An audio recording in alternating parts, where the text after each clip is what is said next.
Connecting the Dots with Dr. Wilmer Leon, where the analysis of politics, culture, and history converge. Welcome to the Connecting the Dots podcast with Dr. Wilmer Leon, and I am Wilmer Leon. So here's the point. We have a tendency to view current events as though they happen in a vacuum, failing to understand the broader historical context in which most events take place. During each episode, my guests and I, we have probing, provocative, and in-depth discussions that connect the dots between these events and the broader historic context in which they take place. This enables you to better understand and analyze the events that impact the global village in which we live. On today's episode, and this is live, the issues before us are: how is the U.S. 2024 presidential election being covered in other countries? Are Korean troops really fighting in Ukraine on the side of Russia?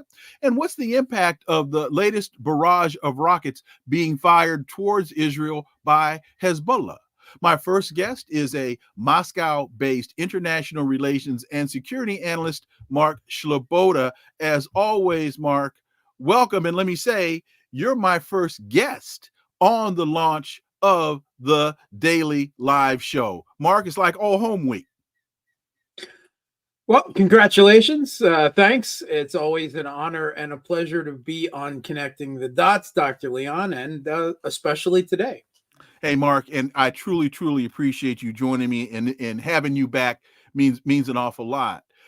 Before we get to the North Korean troops in Ukraine story, tomorrow, Tuesday, is Election Day in the U.S. How is this story being covered in Moscow?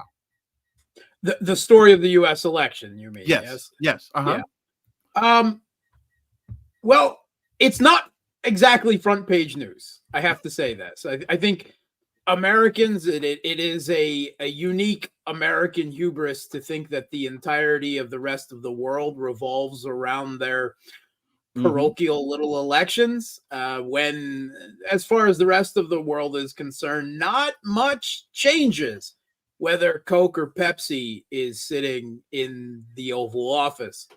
And that is exactly the position of the Russian government. And of course, that is seen to an extent throughout the Russian media, that really, whether Donald Trump wins or Kamala Harris wins, the Russian government does not expect that U.S. policy towards the conflict in Ukraine or with relations with Russia in general will change for the positive. They expect, they believe that the U.S. president, when he achieves office, whatever they think may beforehand, find that their hands are constrained by the structures of the office, and that what Ben Rhodes called the blob, what others may call the deep state or the permanent bureaucracy, is really the one that shapes U.S. foreign and military policy to a very large degree. The foreign policy, the national security and intelligence elites, both in and out of office, there is a kind of group mind, and the president has very little room to move outside of those bounds. And this is, what Russian politicians have commented on multiple times before. They notice that, during a previous Trump presidency, he campaigned on one of the few foreign policy things that he campaigned on was improving relations with Russia. And when he became president, he hired people like Mike Pompeo and John Bolton to run his foreign policy, and Russian-U.S. relations crashed to the lowest they had been up until that time, with hundreds of rounds of U.S. sanctions under Trump leveled against Russia. So they certainly don't expect any improvement.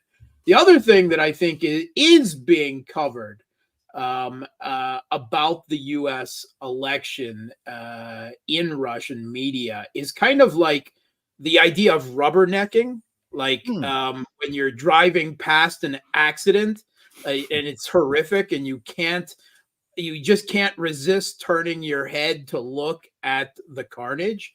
And what I'm talking about here is the kind of at times puerile and petty habits of an American election, with Donald Trump serving fries at a McDonald's or driving a garbage Trump, the lame duck president Joe Biden calling Donald Trump's supporters garbage, the U.S. media editing Kamala Harris's videos, interviews so that she sounds smarter on air, Trump talking in one moment about threatening to nuke Moscow, and in the other one claiming that he destroyed the Nord Stream pipeline. And it has caused a bit of confusion. And then, it was explained in the Russian media that, well, this is just the way U.S. political culture works. And of course, that's not something we have in our country, but this type of overheated, often blatantly false and absurd rhetoric is just what characterizes the circus or political theater that Americans call elections. And, grab some popcorn.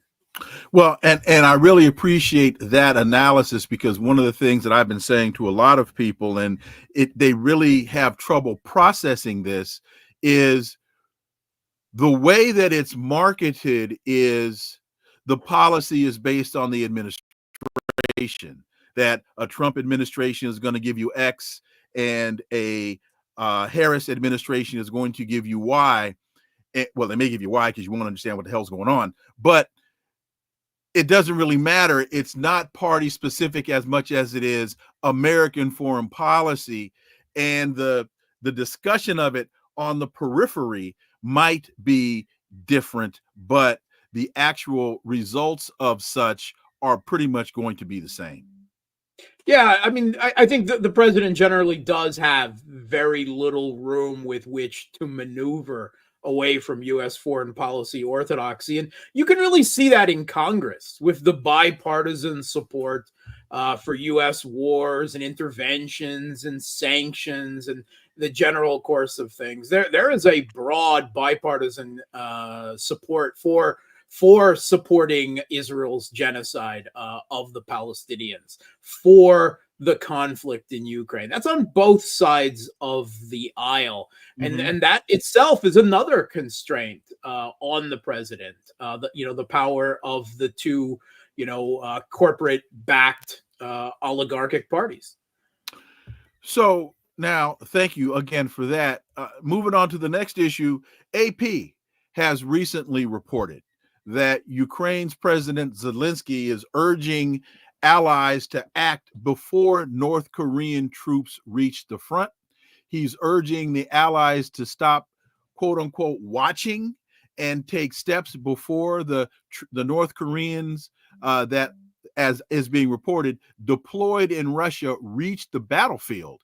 And the chief of the military has warned that his troops are facing one of the most powerful offenses, as though they haven't been facing that for the last 2 years since the war started 2 years ago. What's going on here? How much of this is fact versus hype, if any of it? Mark Sleboda. Yeah, General Syrskyi, the Kiev regime's commander-in-chief of the military, he said that the Russian offensive that they're facing now is the most powerful one since the beginning of the conflict. And that's just patently false, right? And his own previous words contradict that.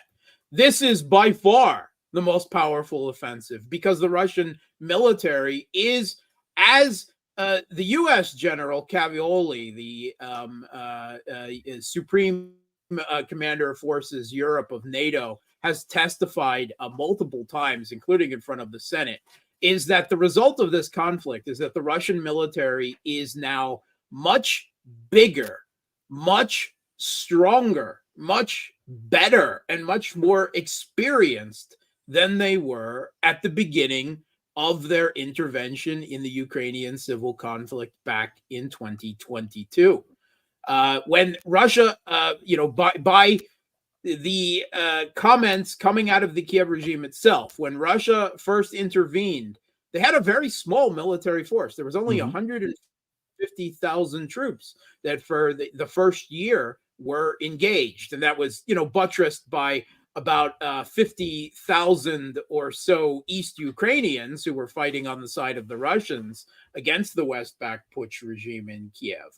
But a very small intervention force. And of course, war is, particularly this war, is an evolution of both military tactics, strategy, and technology.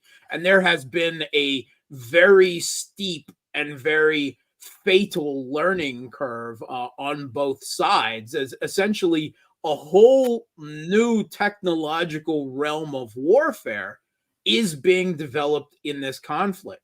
Much like during the American Civil War, the war began to change, and in World War I as well. In this conflict, with the drone technology, with the ability to make such precise long-range strikes with ballistic missiles, with hypersonic missiles, the advances of electronic warfare, these artificial intelligence use on the battlefield. There's so much in this war that has never been done before. And this conflict is the first, you could say, near-peer conflict that of a major scale that the world has seen really since World War II. There's no doubt that the Russian military is much more powerful now by the Kiev regime's own estimates, by Syrskyi's own estimates. Russian military at the end of this year is expected to reach 850,000 troops within Ukraine. Right.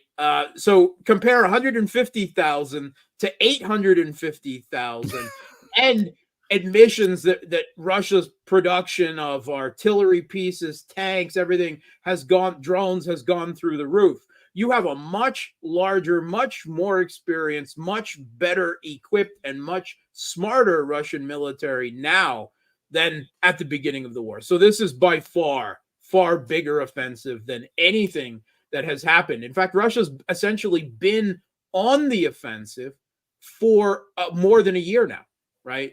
Since last autumn, since early last autumn, and that's probably not going to change for the remainder of this conflict. Russia will continually be on the offensive. So quickly, differentiate between Russia being on the offensive, you said, for just about a year, where this has been ongoing for 2 years now. So what explain to the audience quickly, everyone, reading Western media would say, wait a minute, they've been on the offensive because they're the ones that started the fight, blah, blah, blah, blah, blah. And what's the significance of the North Koreans in all of this? Yeah, so every conflict has its lulls, and there was this NATO proxy offensive by the Kiev regime last summer, which certainly interrupted, Russian forces. They prepared extensive defenses to deal with this. This was a NATO-equipped, NATO-trained, NATO-planned, NATO war-gamed, NATO intelligence, NATO offensive against Russian defenses in the south, in the Zaporozhye region. And Russian defenses held firm, and they soundly trounced these NATO-trained Kiev regime troops. But yeah, definitely, Russia ceased being on the offensive then. They recognized that there is a time for offense and there is a time for defense. And an attrition strategy can be just as effective on defense as it can on offense, and that certainly proved the truth. So there's a rhythm to long conflicts like this. As far as the North Korean troops, this reads like a bad Hollywood script. For those who have seen out there the awful remake of Red Dawn, Wolverines, right? the idea that North Koreans would somehow invade the United States. This is being, blown into some type of ridiculous propaganda level. There's no evidence of North Korean troops involved in fighting Ukrainian troops, whether in Russia, in the Kursk region, in the Kiev regime's in shrinking incursion zone in the strategic backwater region of the hamlets of the Kursk region, or within Ukraine. Now, Russia and North Korea have recently signed a new strategic partnership with a mutual defense clause that amounts to a military alliance, right? So much like NATO. And I have no doubt that there are North Korean soldiers, right, military, intelligence, and others in Russia right now, beginning the process of training to operate alongside Russian forces. They're going to Russian military academies. They're receiving training. And Russia's the biggest country in the world. So there's a lot of Russia for North Korean troops to operate under. I still think it is extremely unlikely that North Korean troops would ever be used in this conflict against the Kiev regime. First of all, that would internationalize and escalate the conflict in a way that Russia has outright been trying to avoid, certainly. Second of all, Russian and North Korean troops have not done military drills together since well before the fall of the Soviet Union. They have no interoperability, right? Like NATO troops train all the time to do military actions together. Russian Chinese troops have been training for years now. Pretty much every month there's a military exercise. Russian and North Korean troops have just now started. So the idea that you could throw North Korean troops with no combat experience, with no interoperability with Russian forces, and for the most part, no common language, right? The average Russian troop does not speak, or even officer does not speak Korean, and vice versa, right? That is, and in a war this complicated, right? That is a formula for disaster. And then I think there would be a lot of diplomatic fallout, even among countries that are quietly supportive of Russia and the global South for in escalation like this. And first of all, Russia simply doesn't need, whether it's 3,000 North Korean troops or 8,000 or 10,000 or 100,000. The number keeps changing all the time with no evidence of this. I think Russia simply doesn't need the manpower. According to the Western media and Western officials, they've admitted that Russia is signing up 30,000 volunteer contract soldiers every month, right? That's why the Russian military is getting bigger, because the amount of troops that they're signing up are much, much higher than their casualties during any monthly period. They simply don't need this. It would be more an impediment than anything else. And I have no doubt there are North Koreans there. There might even be some behind the front lines seeing this valuable combat experience, right? North Korean combat engineers, logisticians, maybe even drone operators learning what Russia is doing, because this type of combat experience is actually extremely valuable for militaries. So I think that the Kiev regime is using this as blowing it out of all proportion, like North Koreans are about to come storming into Kiev, as an attempt to put political pressure on Western governments to conduct long-range missile strikes deep into Russia, saying, "Oh, we would hit the North Koreans before they get to the front lines. If only we had those long-range strikes that you keep denying us," or as an excuse to send NATO troops directly into conflict with Russia. The North Koreans are there. Why aren't you helping us? Or even an attempt to bring South Korea more deeply into the conflict. South Korea has already provided hundreds of thousands of artillery shells for the Kiev regime in Ukraine through the United States. They would like more. And South Korea is actually a very big and growing military industrial producer of military equipment like APCs, tanks, howitzers, and Ukraine would like to be able to draw on those as well, particularly seeing as how tapped the U.S. appears to be. So I see this mostly as a propaganda exercise. And it must be said, if the Russian president did decide at some point to include North Korean forces in the Kursk region and taking back this shrinking Kursk incursion zone, that would be entirely within the bounds of international law, because that's Russian territory. That's a Kiev regime incursion into Russian territory. So they would be completely legal by the terms of their mutual defense treaty and within international law if that was to happen. But I still think it extremely unlikely for the foreseeable future. So really quickly, we've got Jonathan saying, I think North Korean soldier story is false flag pretext to give UK long-range weapons.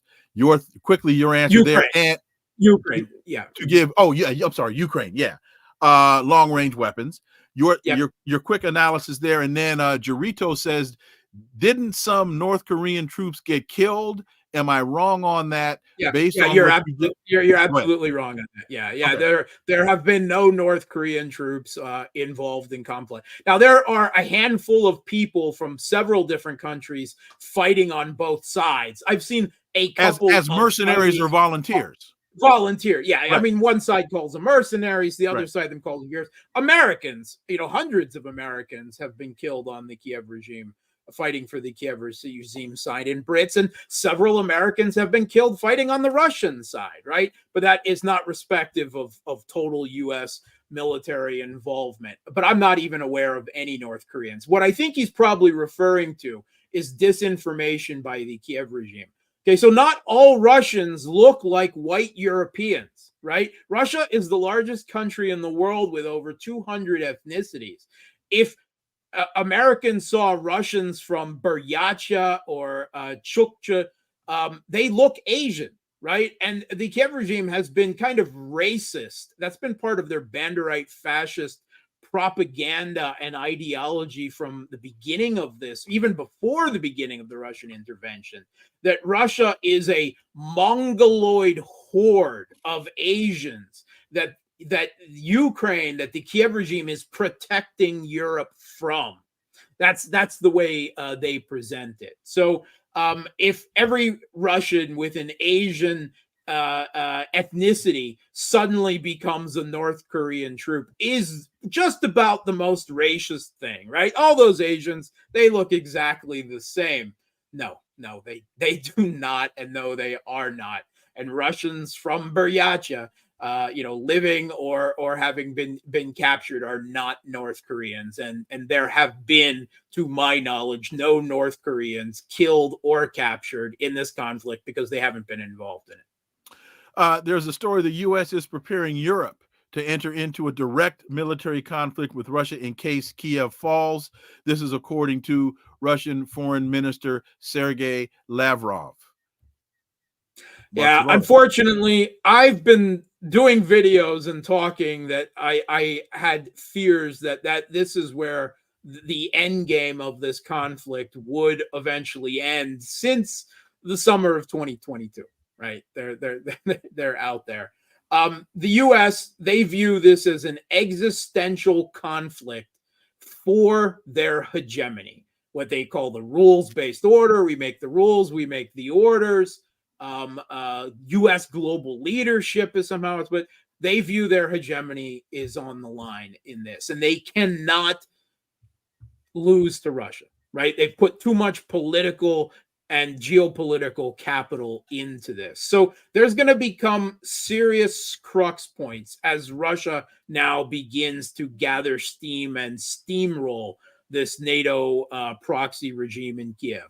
First, when Russia fully completes liberating the Donbass region from the Kiev regime, which will probably happen sometime in the middle of next year, next summer. Then when Russian forces fully liberate the Kherson and Zaporozhye regions. Then when Russian forces begin moving on major cities like Kharkov, Odessa, and reaching the Dnieper. And then, of course, if Russian forces ever launch another major or for the first time, actually, launch a major assault on Kiev. And at each one of those points, there's going to be increasing pressure within Western governments that this is some type of emergency situation, that in order to preserve U.S. hegemony, that the West has to act directly. And however unprepared they are for fighting this conflict, and they are, if they don't have enough artillery shells to Wait a minute, they being who? Wait a minute, they being who? NATO. Okay. NATO. If they don't have enough artillery shells to give to their proxy forces in Europe, then they certainly can't have them enough to fight Russia directly in his own backyard. Why don't they just go to artillery shells or us? Or isn't there a website where they can order artillery? They can go to Amazon. They can. There's a artillery tab on Amazon where you can order artillery shells. Yeah, the Czech president actually had a project where he thought he could buy up hundreds of thousands of artillery shells on the international arms market, and that didn't work out so well. In fact, the shells, the few that he did get at inflated cost, tended to blow up before they were fired, as they were put in the tube before they launched out. So a big disaster there. Yeah, this is a problem. The U.S. military-industrial complex is just not geared up to, and the European as well, is not geared up to fight this type of conflict. An artillery-heavy, land-centric war of attrition in Eurasia. No, the military-industrial complex for years has been tooled to fighting low-level counterinsurgency wars against tribal Islam across the world, or building profitable, high-end, expensive boondoggles like the F-35 and the Littoral Combat Ship. They're not geared up for this, and they haven't been able to ramp up production of the type of munitions and armaments that are needed for this war, and they can't provide the Kiev regime what it needs. So they're not prepared for this. The U.S. can print money. They're really good at that. They call it quantitative easing. But you can't just print artillery shells, right? Not even with a 3D printer. This has been slowly admitted to. And even the RAND Corporation recently came out and wrote a paper rather grudgingly and angrily admitting that the U.S. military-industrial complex is not built up to what it needs to be for the conflicts that the U.S. is facing as it attempts to hold on hegemony over the next few years, and actually needs a military-industrial complex fashioned more like Russia's. Really quickly, we have just about 3 minutes left with you, Mark Sleboda. Want to move to a different region of the world. Hezbollah fires it's reported in TASS. Hezbollah fires 105 rockets from Lebanon yesterday, and this is from the IFD. Depending on which side of the story, in terms of who's reporting it, do you have any insight into the volume of rockets and the impact that they had? Yeah, the IDF, I think, the Israeli Defense Forces. You're right. I was. It says IFD, and I was trying to struggle with that. Anyway, I was reading it as it was written. Go ahead, Mark. IDF. So I mean, these rockets aren't necessarily a big thing, right? Hezbollah has long used rockets of this type. They're of the multiple launch rocket system type. They haven't historically proven extremely accurate. I mean, and Israel has proven quite capable in hiding when Hezbollah does and Hamas for that part, and Iran managed to strike effectively military targets. But the fact that they can still launch salvos like that, despite already 2 months into nearly 2 months into an Israeli ground incursion into southern Lebanon, and that following the attempted terrorist and then airstrikes, decapitation strike against Hezbollah's political and military leadership, shows that they're still fighting. I mean, Israel has made grounds, but obviously Hezbollah is still capable of fighting back. And after Israel assassinated, the leader Nasrallah of Hezbollah, and then several possible successors and much of their political and military leadership, they were outraged when Hezbollah sent drone attacks, and Hezbollah is learning, perhaps in a way that Israel isn't from the conflict in Ukraine. They sent drone attacks on Netanyahu's residences. Now, he wasn't in those residences at the time, but it caused outrage. How dare you attempt an assassination attempt at me after I've assassinated your leaders? Well, if you live by the sword, then you die by the sword. If you set the precedent that the assassination of your opponents is the name of the game, well, then, that's a two-edged sword. The same will certainly be used against you. And as we get out, let me add, I think the intelligence resources, whether it be Iranian, whether it be Lebanese via Hezbollah, I think they pretty much know where Netanyahu is. And if they wanted to strike closely, because I was saying 2 weeks ago, y'all need to send a 15-minute warning, letting him know it's coming, and drop a couple missiles in his swimming pool. That or a couple of rockets or a couple of missiles. If they wanted to hit him, not necessarily that they would get him, but if they wanted to target him, they could target him. 30 seconds, Mark Sleboda. Yeah, I think you have a really good point. And I think, whether it's Iran or Hezbollah, they have shown a restraint in, against Israel's escalations and provocations because they are seeking to avoid the regional broader conflagration that draws in the U.S. that Benjamin Netanyahu has been trying for months to instigate. And final point, Cherie says, please understand that the U.S. and its allies have lost in Ukraine and in Israel, period. Mark Sleboda, take us out to that point. Not yet. Not yet, but we're getting there. Okay. Well said, my man. Hey, Mark, feels like old home week. Thank you for joining me. Really appreciate it. And as always, we're going to bring you back. Thanks for having me.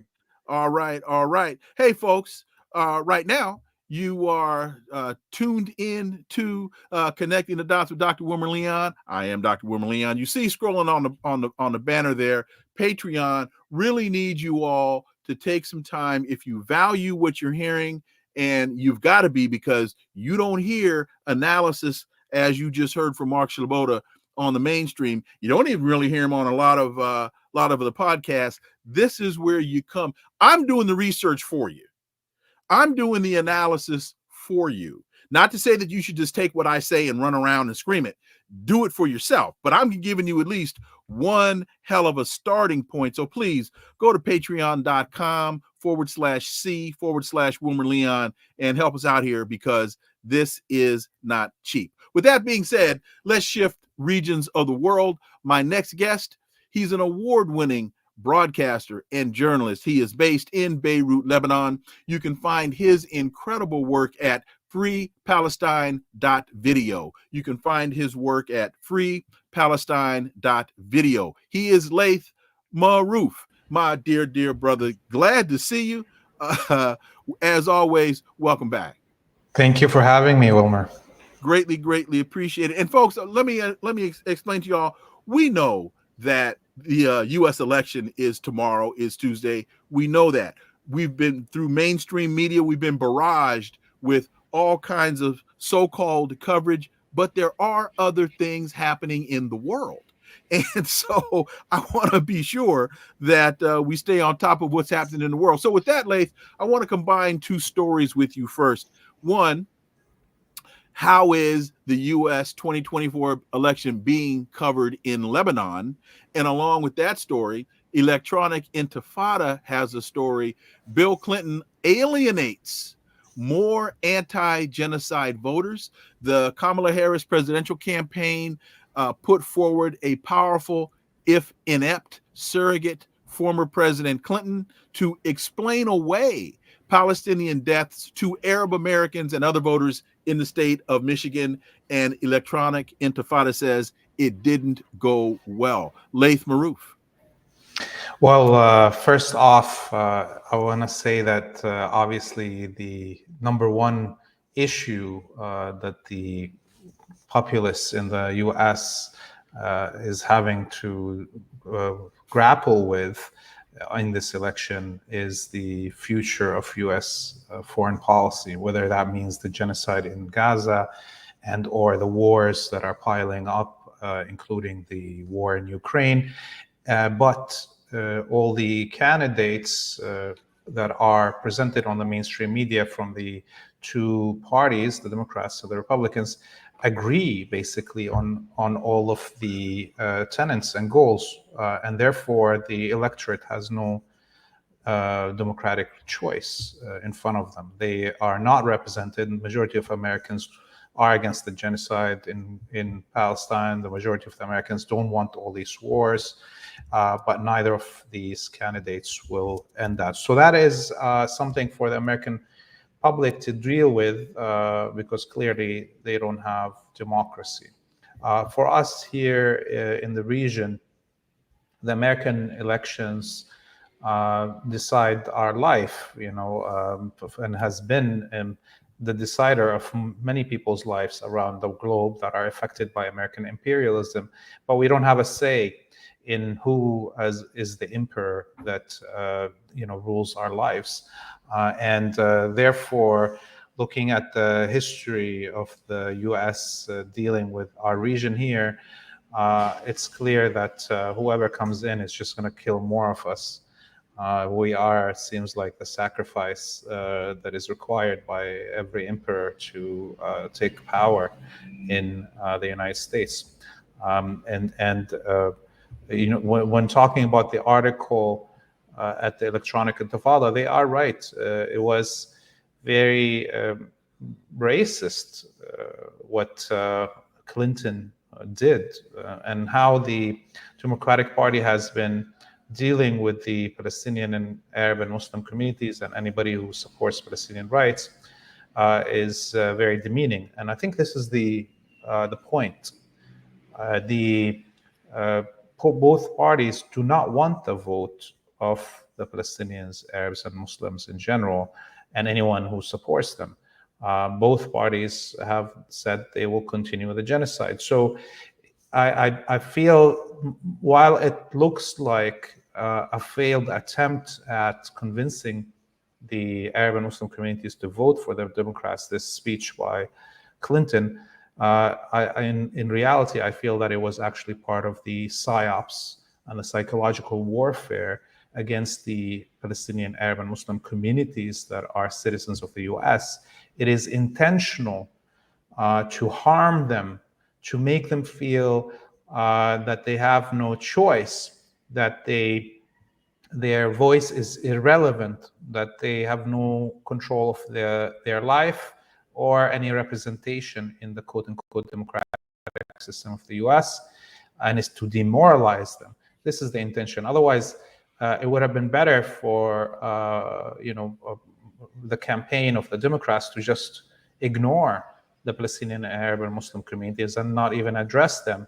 They would have had a better result of getting more votes of those communities. But they intentionally put forward this man, and this script was written. It was discussed. It was probably run by what do you call them, groups that audiences that give you impressions and so forth before it was presented, and they must have aimed for this psychological damage. In fact, let me quickly do this. Man, Laith, as you know, you've got quite a following. Laith Marouf, great guest, Dr. Leon. Yes, I love Laith Marouf. Whole lot of hearts there. Hi, Laith. Laith is a hero.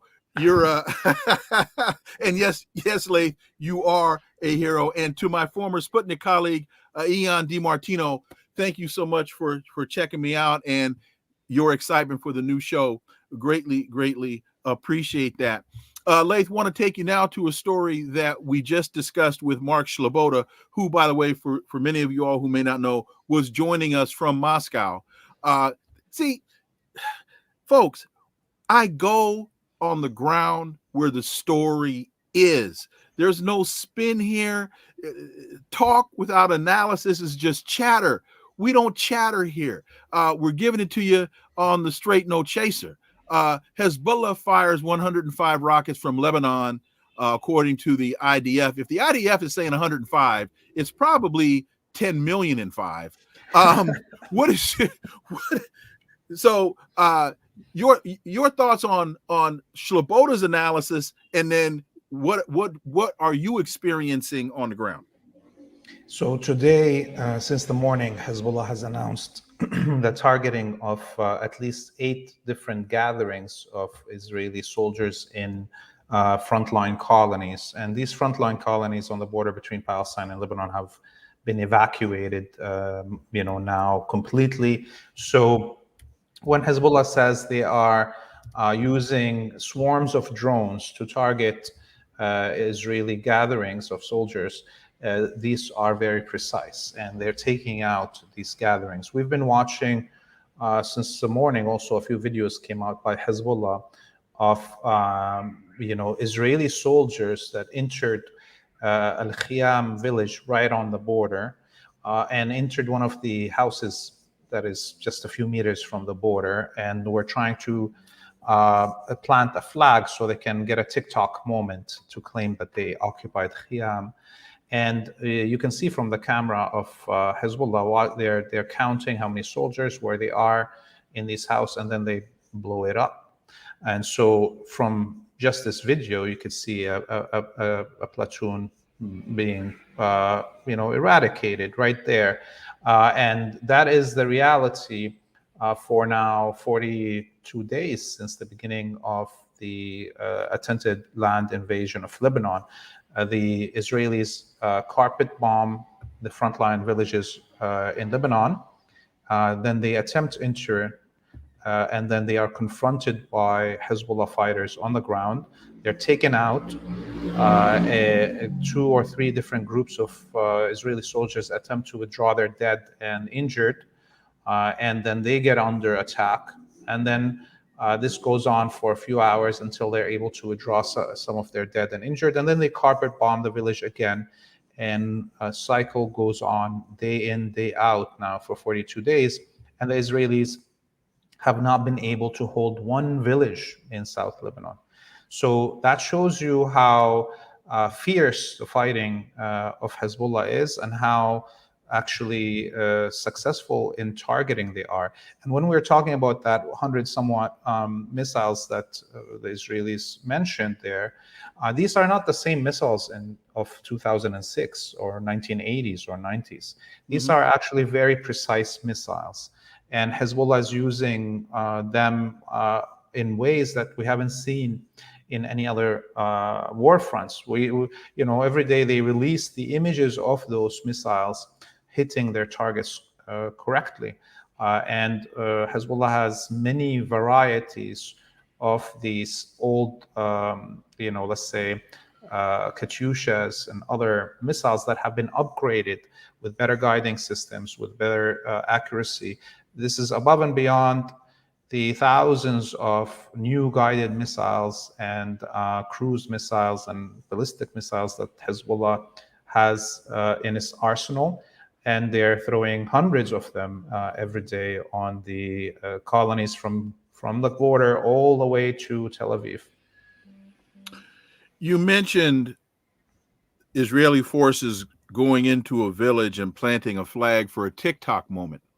That makes me think about the power of social media and how this is not only a military confrontation, but it's also an info war. And the disinformation, the misinformation campaigns, which is why we're on this channel doing what we do, because we are engaged as the counter to the misinformation and the disinformation campaign. If you just quickly hit on the impact that this is having, and Rampelsen says, Dr. Leon, today you've outdone yourself with two of the best guests. Thank you. You, of course, after Mark Sleboda, is the second guest, Laith Marouf.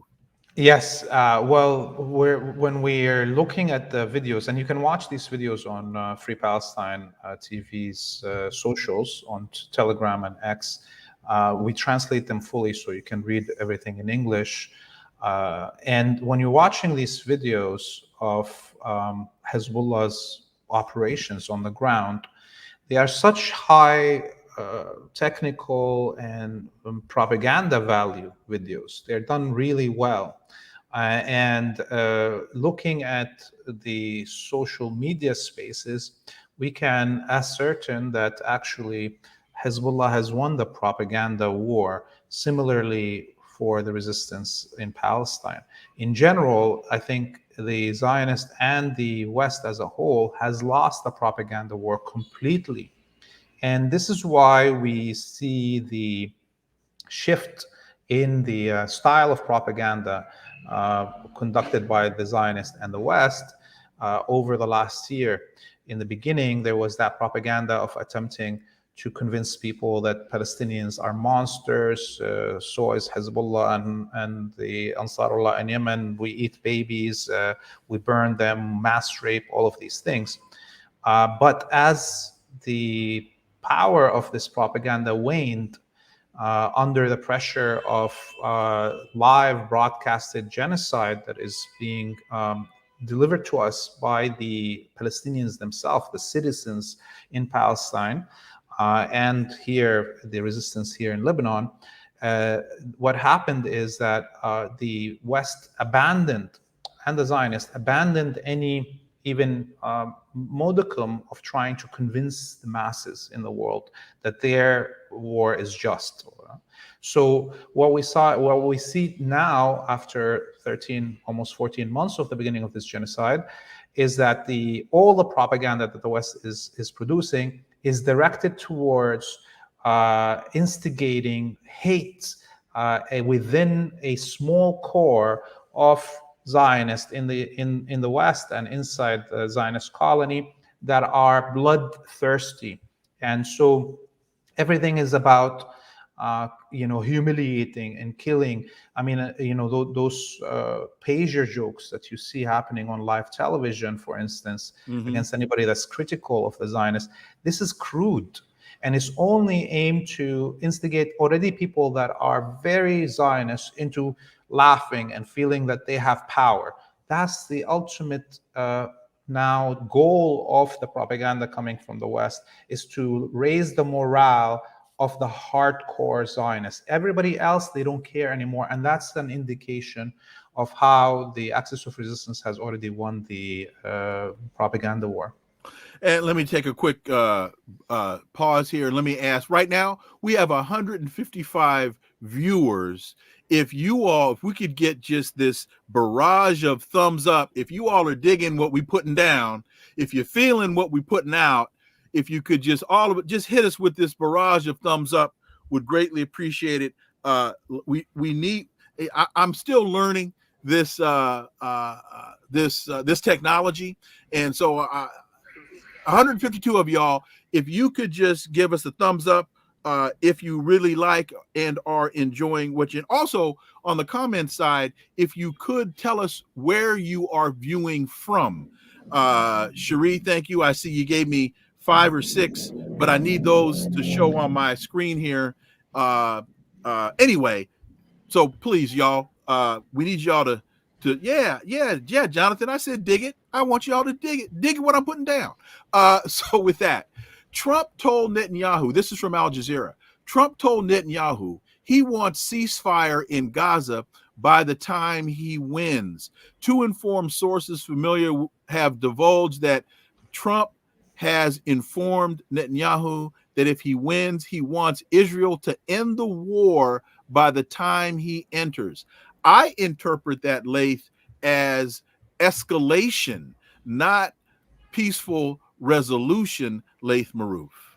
Oh, yes, you are right. He's probably telling him, genocide as much of them as you can before I come into power.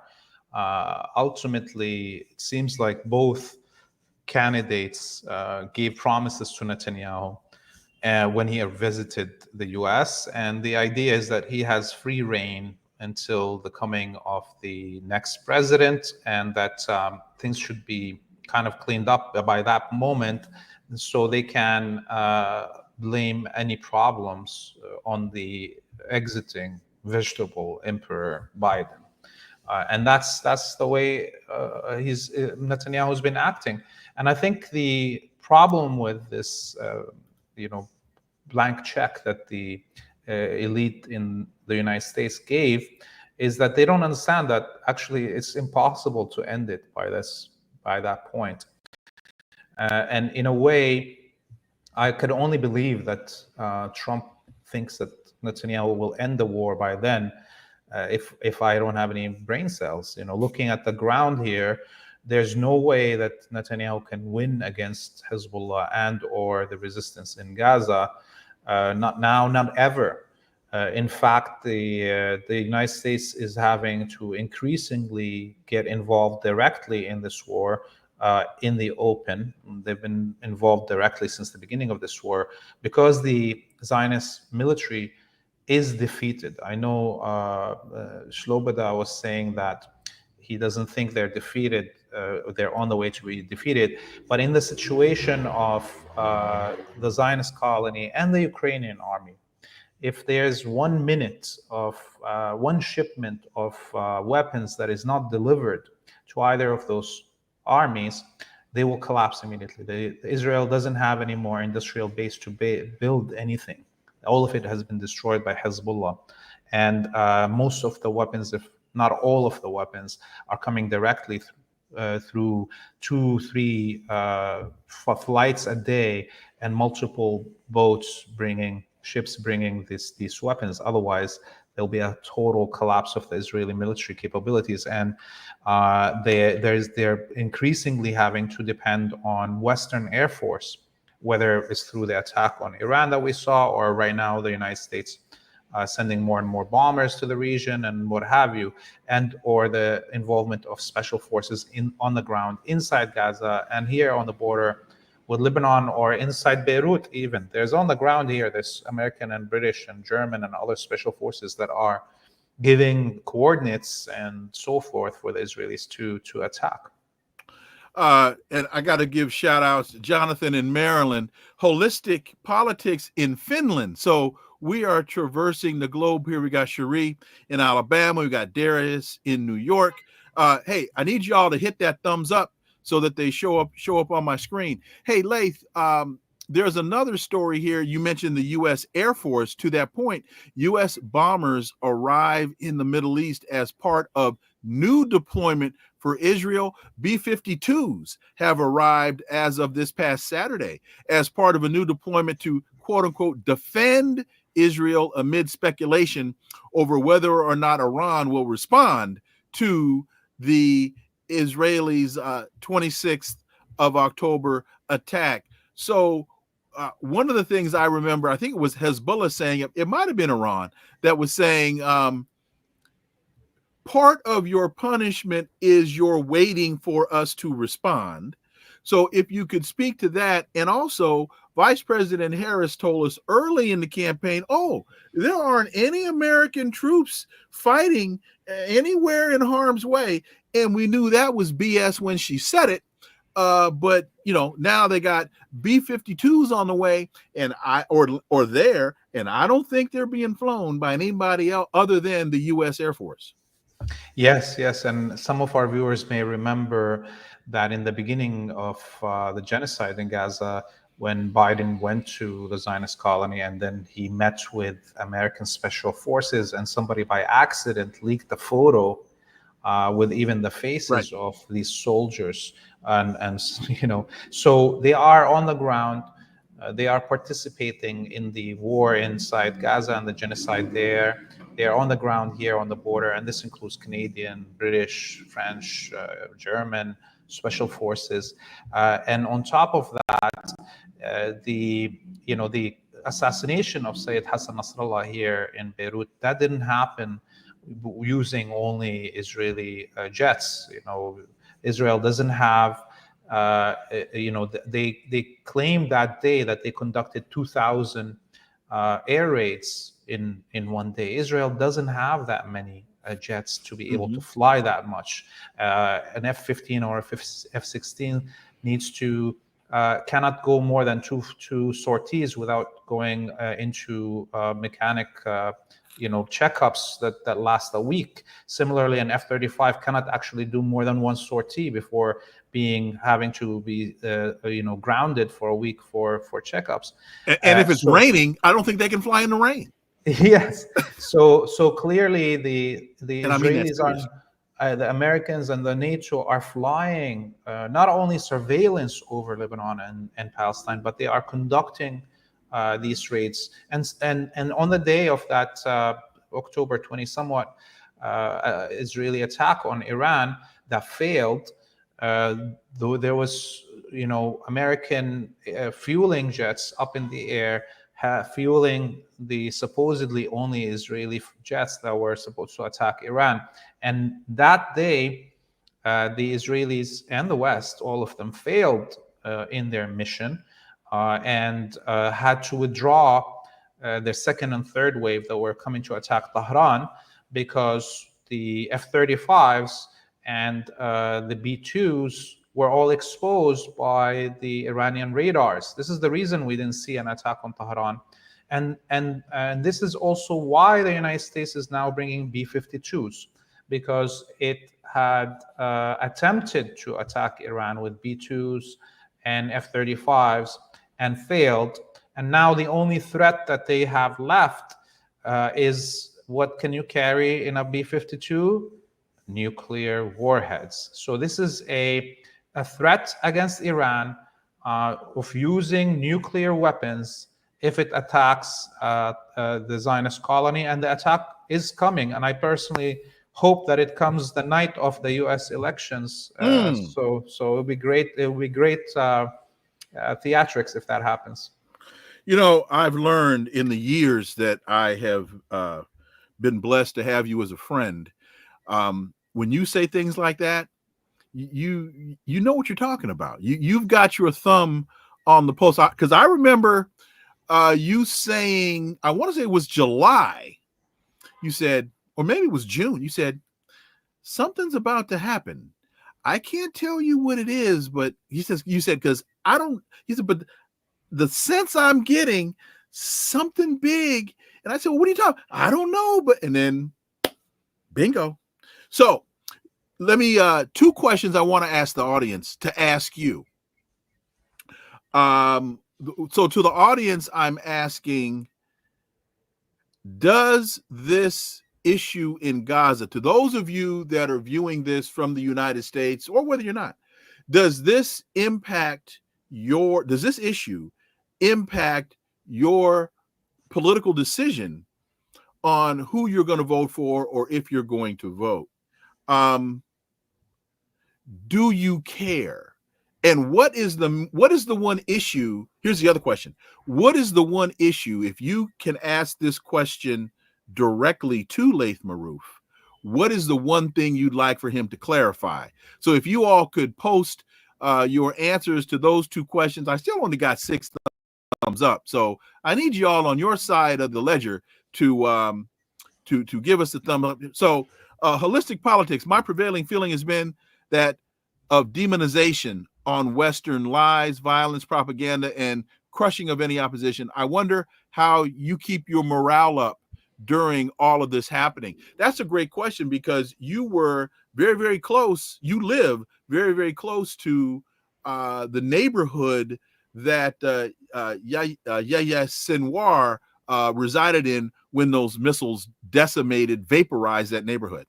Oh, you mean Sayyid Hassan Nasrallah? Yes. Oh, I'm sorry. Yeah, yes. Thank you. Yes, and by the way, I'm kind of glad that you brought Sinwar, and I'm just gonna and I'll segue to the answer for a Okay, second, sure. because the Israelis just announced today that they conducted an autopsy on his body, and they have found out that he hasn't eaten in 72 hours before that last battle that he fought against the Zionists. And remember, the Zionist ghouls were saying that Hamas is hoarding food and starving their own people to stay full, their bellies. And what we see right now is that this great warrior, Yahya Sinwar, was as hungry as his own people and was prioritizing food for the children and the people of Gaza, while he was on the front line with his men, not hiding in the ground, fighting this monster, the Zionist colony. About being optimistic. Look, it is easy to get demoralized. This is actually part of what the Zionists want. They have been for 100 years genociding Palestinians, Arabs in the region in general, and destroying every country around them, destroying all the historical capitals of the Arabic people. And we saw the rape of Gaddafi live on television with a bayonet. Mm-hmm. All of this was, the intention is to force the Arabic people, and the Palestinians included, to bow down in prostration and on top of their pulpits announce that there is a chosen people, and that these Jewish Europeans are more supreme than us, that we are less than them, that our interpretation of our messengers, Moses and Jesus and Muhammad, are the wrong interpretation, and that these Jewish European settlers are the ones that truly know God. And that's an impossible thing to ask the Arabs to do. And this is why, as long as there's one proud Arabic person that respects themselves, they will stand up and carry arms against this. And this is why I am optimistic, because this is the task that the Zionists wanted to achieve is an impossibility. And you can only think that you can achieve it if you truly believe that you are a chosen people and can force the hand of God and can bend geography and history and the span of time to your will. So I look at the sacrifices of my people. I know they are tremendous. They are unprecedented in modern history, what we see. But I know also, because of these sacrifices, that and because none of us have given up under this weight, that victory is nigh, and very soon there will be no Zionist colony on our land. And I hope I pronounce this right. Ramplescence asks, I think this is a good question. Did the IDF return Sinwar's body to the Palestinians?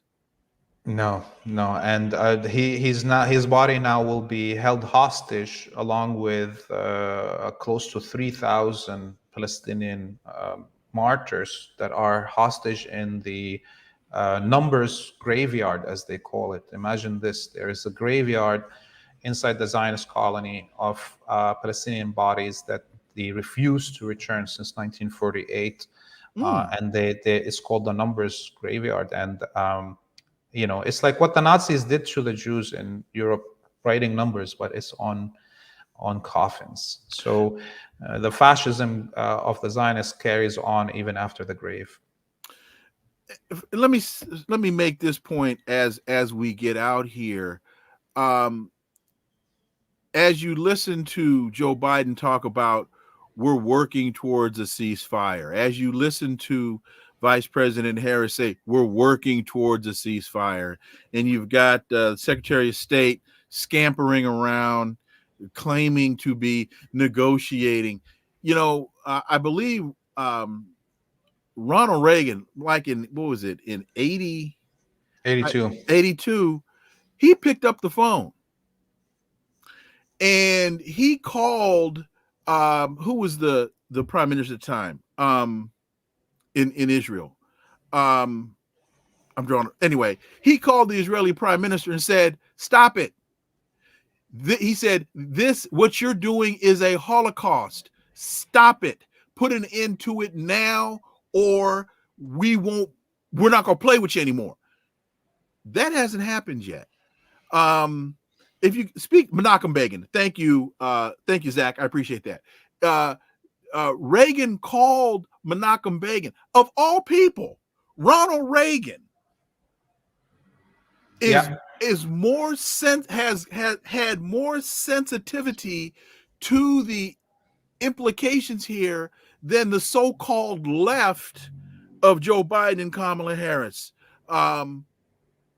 If you could speak to that, Laith Marouf. Yes, and that was because of the Sabra and Shatila massacre, where 3,000 Palestinians and Lebanese civilians were massacred by the Israeli military and its phalangist allies here in Lebanon. So now we're almost 50,000 according to the numbers, the lower side of the numbers, and upwards of almost 300,000 according to some of the estimates of massacred in Gaza. Only in Lebanon, we're now already at 3,000 just in the last 40 somewhat days, 3,000 Lebanese killed, and not one peep from the Western elite. It's not only the American president, the emperor, that can't stop Netanyahu or won't stop Netanyahu, but all of the Western elite, elected quote-unquote officials, are all giving Israel whatever it wants to continue this Holocaust. And Reagan used the word Holocaust, as you said, for 3,000 victims. Now we're at 300,000, and nobody is allowing us to even use the word genocide in the West, let alone Holocaust. And it is a Holocaust. And final point, and then we'll get out. Ramplicence. So who did the autopsy and why they revealed he hadn't eaten is not in their favor to let the public know that.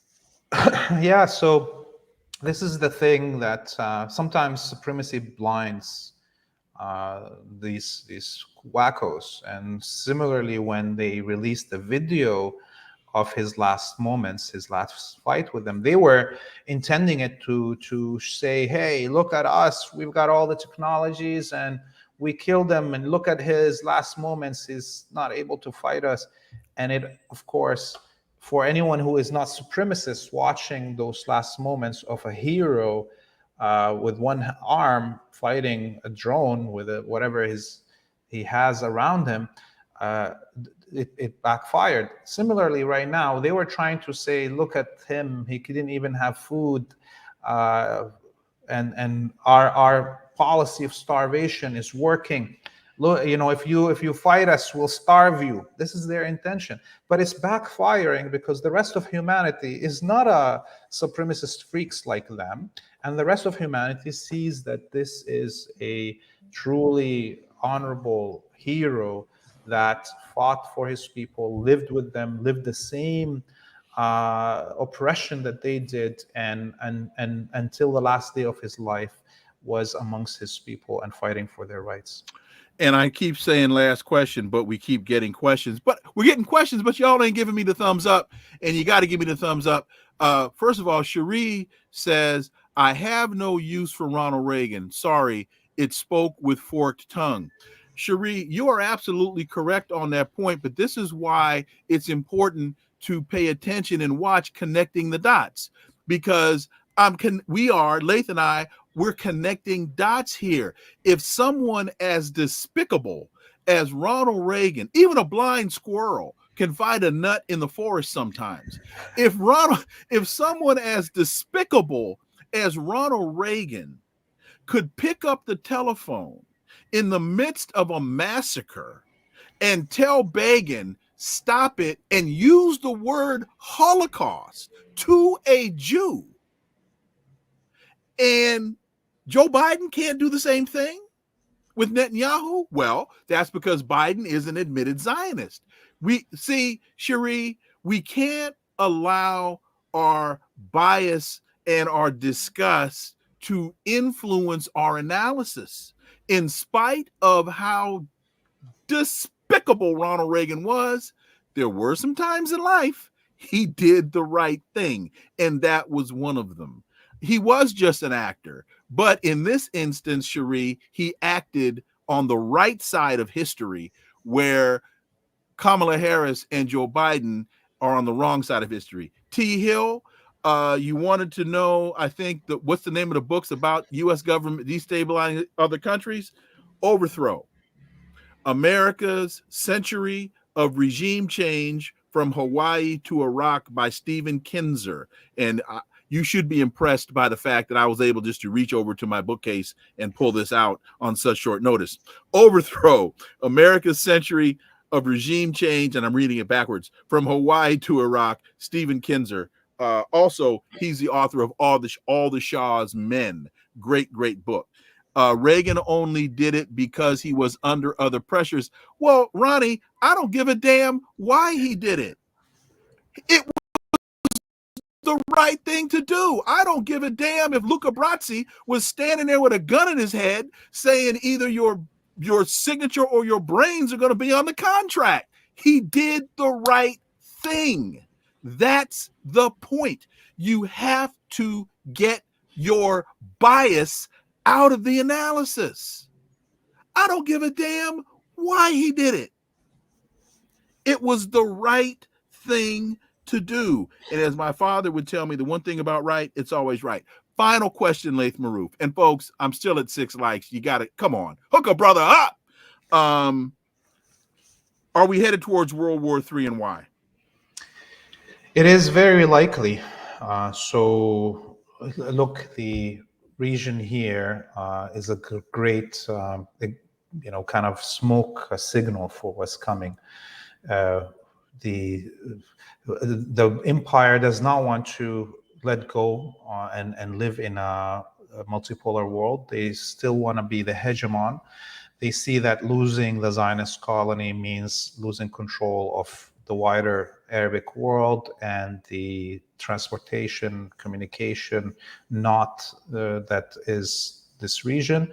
And that will force the empire back into its natural borders instead of the imperial borders. So they, will fight for it. And if they don't agree to a multipolarity or the liberation of Palestine, then the only choice forward in front of them is to use nuclear weapons. We saw that all the traditional weapons of the imperial order have failed in the front lines of Ukraine and have failed more miserably against the axis of resistance here in the region. And therefore, they only have non-traditional weapons yet left to use, and that means nuclear weapons. So if we are, in the next few months, the United States doesn't back down and end this genocide, then we will see ourselves in a direct war between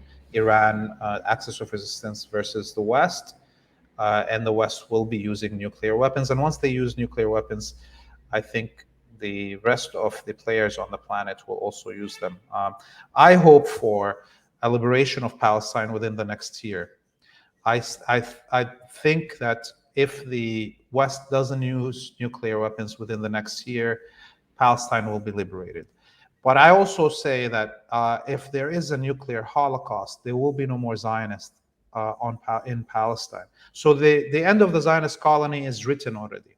Whether it's through actual liberation of Palestine or end of humanity, that's going to be a choice for the American and Western elite and the American public and Western public that should be trying to force their governments to step down from the tree and accept equality with the rest of humanity and abandon Zionism and imperialism. Otherwise, the Western public, the American public, are going to suffer the same fate as the children in Gaza. So I've been told that now I've got 96 likes and I need to refresh my screen. I told you all I wasn't hip to the technology, so I need my brilliant.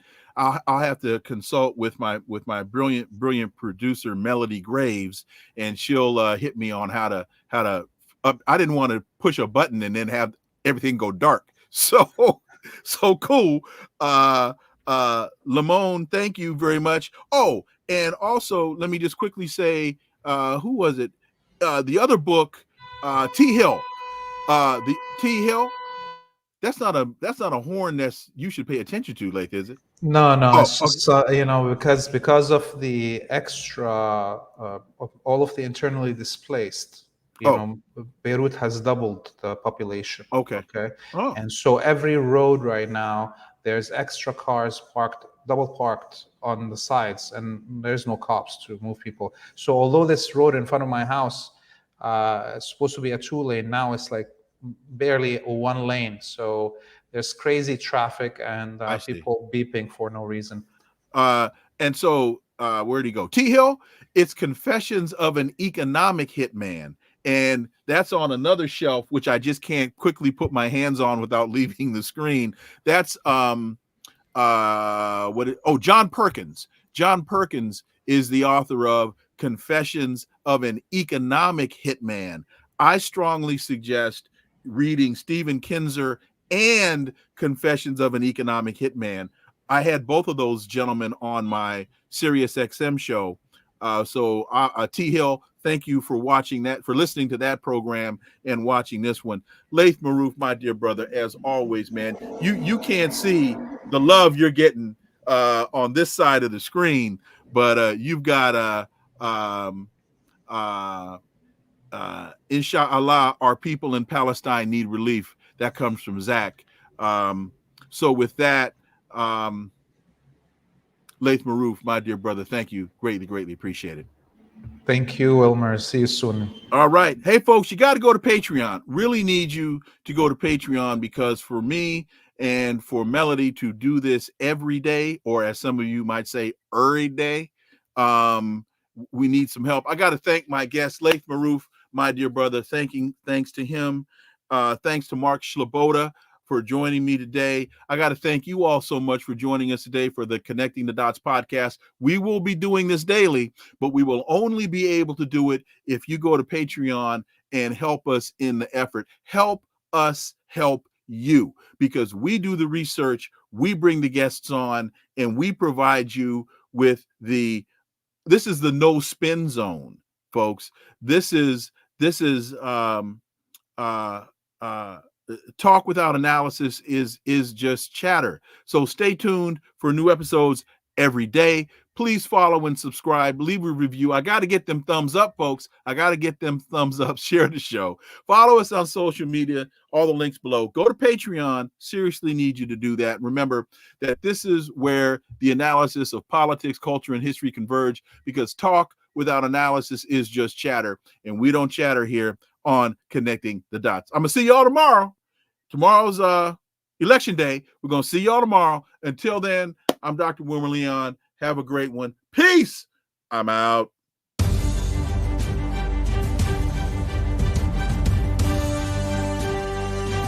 Connecting the Dots with Dr. Wilmer Leon, where the analysis of politics, culture, and history converge.